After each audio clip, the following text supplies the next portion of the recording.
Now, 6 months ago, some of them couldn't even skate. But now, a group of Somali refugees in Sweden have taken to the ice to play bandy, a northern European sport similar to ice hockey.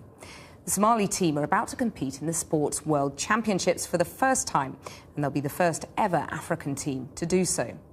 Might sound a bit like a version of the film Cool Runnings, but it's also a bit of an experiment in Swedish social cohesion, as our sports correspondent Kamian Zerum reports. Bandy, a traditional northern European relative of ice hockey. On the face of it, as Swedish as pickled herring and social tolerance. But there's something rather unusual happening here.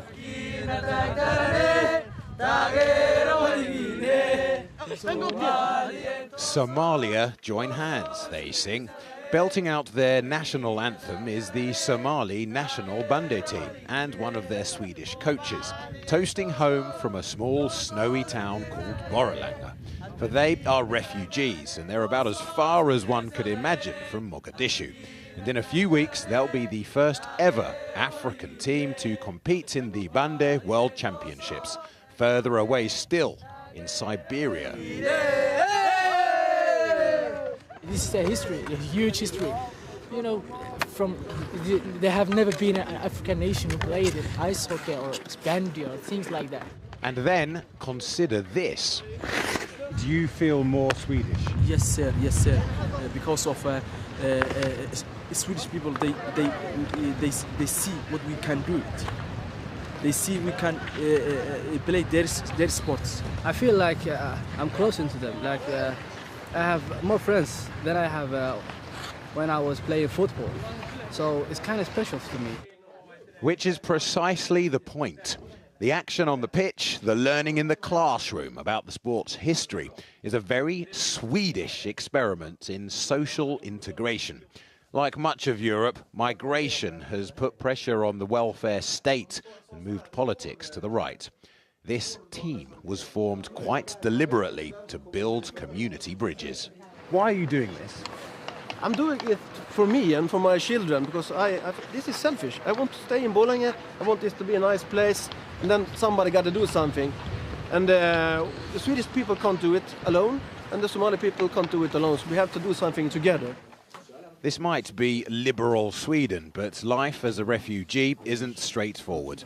Many of these kids have fled horrific violence. They may have seen family and friends murdered.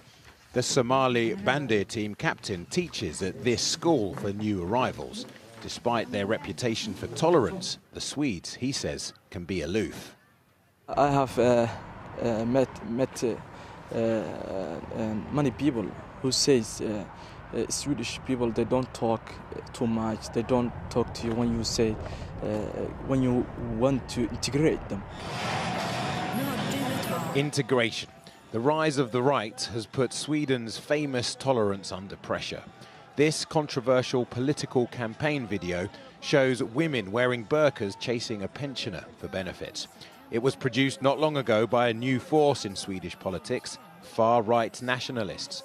They didn't want to talk to Channel 4 News. Borlänge's left-wing mayor did, however. The people are afraid.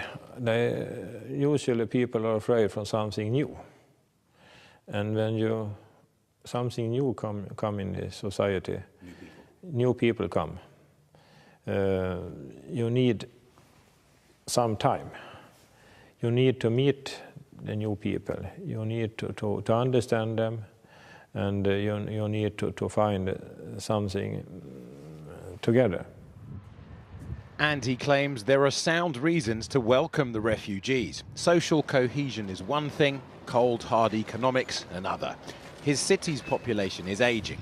Its factories need a young workforce. It may sound crass, he explained, but Somalis have lots of kids.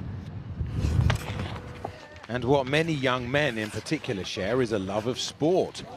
So Borlänge's Somali football team were invited to try Bandy earlier this year. The imam at the local mosque now offers benedictions to bless this unlikely new community sport. But at first, everyone thought it was a joke. What on earth does a refugee from Mogadishu know about ice?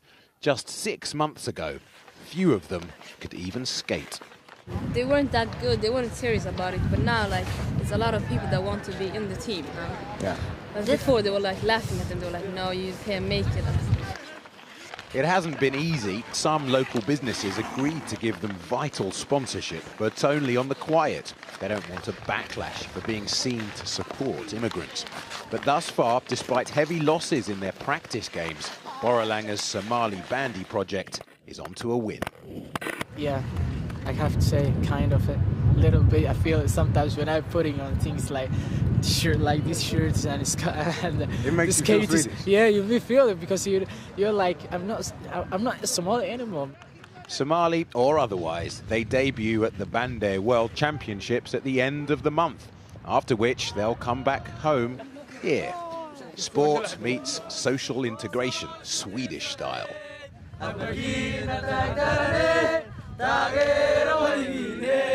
Kami Enzerum, Channel 4 News, Boralanga.